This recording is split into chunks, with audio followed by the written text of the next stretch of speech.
Coach Prime, talk some Colorado real quick. So Coach Prime said he's not letting Shedeur get complacent after the UCF win. Let's show the video real quick, Bailey. It's going to be changed tomorrow. Quarterback, you got to come out here and do better. Shedeur, that was horrible from you today. Horrible. You got to come with a better effort and more focus. Overall, offensive line, let's pick up where you left off in the game. Great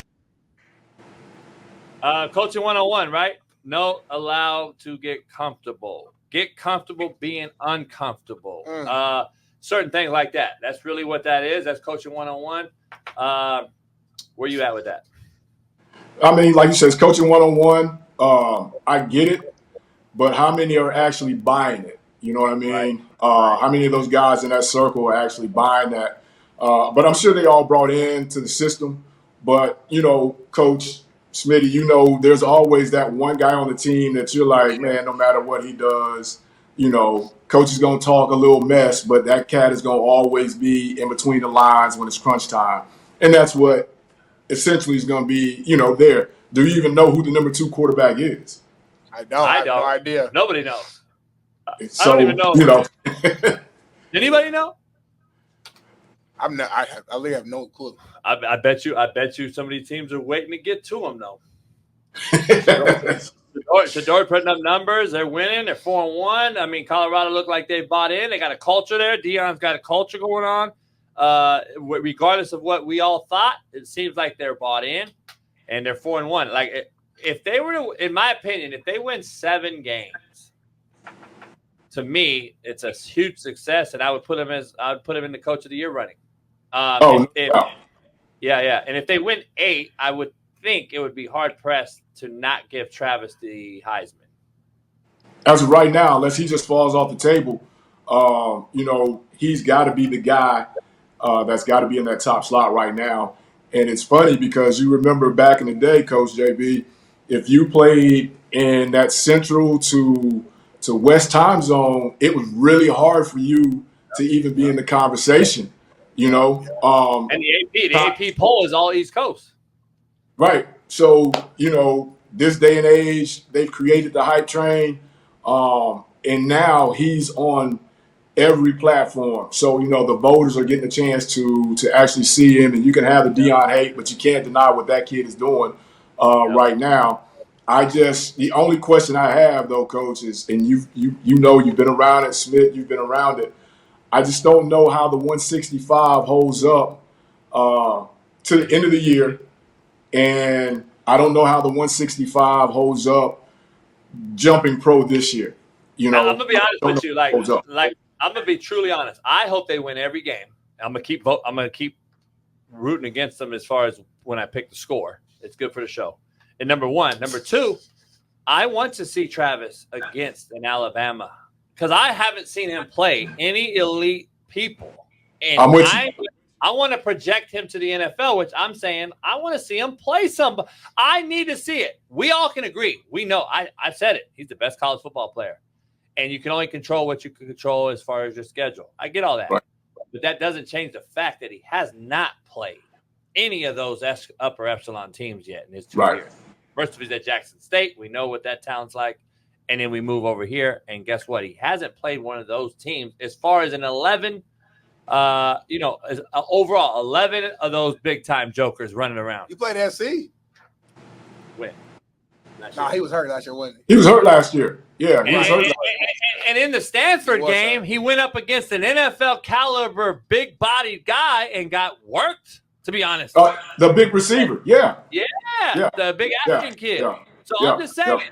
I'm just saying, dog, there's a little bit of snippet out there on going against an NFL style of guy versus the Colorado State and fucking. Is there anybody on their schedule that would give that or not really? Well, originally I thought it was. Remember I said I thought the Big 12 was much better than it is right now. I think the schedule now, the teams that they play. They might not fucking lose the game now. Look at the schedule. Kansas is 1-4. State though legit, right? Kansas State. I'd say Kansas State. But they should have lost to Tulane. I mean, let's be honest. Kansas State should have lost to Tulane. Utah. I don't know. Defense wise, I mean, yeah. Oh yeah. Where's that game at versus Utah? I think it's I Utah. think it's Utah. Or, I don't Is know. it home? Is black at home, Bailey, and gold away? Yeah, okay, Utah's at home. The black is away. Okay, so black's away. So Arizona will be a tough one because Arizona will score points, and it looks like their defense got better. They beat Utah. Well, that's a matchup I want to see too. That kid that plays receiver at Arizona who's going nuts. McMillan or whatever, T-Mac, I think. Yeah. Yeah, that's a good one. And that's an NFL type of guy. And then Texas Tech. Texas Tech has a couple wideouts. Oklahoma State usually does. They seem like they're really down. Yeah, man, this is just not the conference I thought. And then I think it's clearly the better teams are on the other side, and they won't play them, unfortunately. Right. Iowa State's undefeated. You got a couple other teams on that side that I think are possible right now are in the contention of playoff. But I don't know. We'll see. I want to see them just go. I seriously wanted them to go to playoffs. I want to see them play whoever that's going to be in that. Whoever is going to be somebody, I would think, in the playoff. I mean, and I don't think a lot of people have put it in that perspective, as you just said, playing that type of talent. I don't think a lot of people have kind of looked at it that way. Like they aren't playing SEC teams non-conference for the last 2 years, and like you said, that schedule was locked in, I'm sure, way before Coach got there. But at the end of the day, Colorado State versus playing Georgia versus playing a Florida, and even though Florida's down, you still got those guys on both sides of the field. And you know yourself, Coach, at that level, once you start to get to group of 5 and down, how many of those guys in the back end are really those guys? You might have one, but the other 3 are serviceable parts. You know what I mean? Yeah, somebody was just talking about that on the show yesterday. Was it Weddle? Yeah, it was Weddle. He was like, NFL, man, the guy that the starter goes down, Jalen Ramsey, and in the backup is a fucking former Pro Bowl corner. The starter goes down in college. The backup's a fucking walk-on white kid. Man, there's a huge difference in the differences here, and that's what I don't think people understand. It's not hate; it's just fact. He's not going to play both ways in the NFL. He'll have a package, I believe, because he's so elite. But he's not going to play both ways continuously. And then I don't see what side he translates to at the NFL level when there is no little white guy backups. And my only pushback, because I agree with you guys. Like I want to see him going against those elite teams, elite talent as well.